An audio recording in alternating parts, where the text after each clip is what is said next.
राधाकृष्ण साहित्य संसद रेंगालबेड़ा देवगढ़ मोर परिचय मु अवसर प्राप्त कृषि और उद्यान विभाग ओवरसीयर ओ मोर 8 खंडी पुस्तक प्रकाशन हो सारी या मोर परिचय। मोर आजिर कविता होची जा हो से संसद बाबद तो मोर कहवा कथा किछि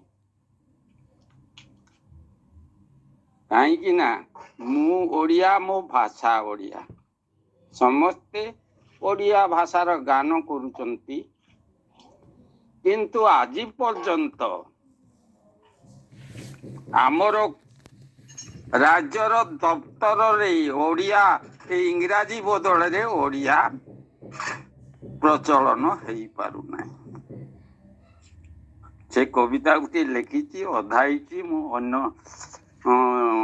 समय पढ़ी। आज मोर कविता पढ़ी नारी जनमी जननी जठरू छाड़िला चित्कार कुआ कुआ बास मुखरित हसर जुआरी आगंतुक दुनिया को नुआ चकिते चाहिला नारी जन्मिची कुमारी मस्त करे हाथ मारी विषादे रोदन करे अभिशापे आसीचु अंधकार पुरी मानिलानी मन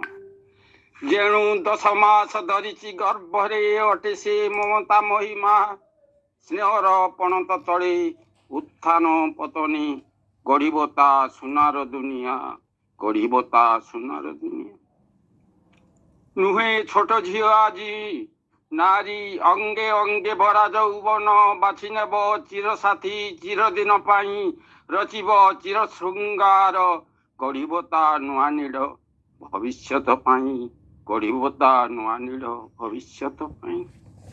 आजिर समाज देईकी पारिछि नारी जाति को सम्मान गढ़ी तली अछि जो देश भविष्यत गढ़ी जे जातिर अमृत संतान प्रश्न उठे आजिर समाजे कहीं नारी निर्यातना भ्रष्टाचार धर्षण हत्या उंकी मारी खबर पृष्ठारे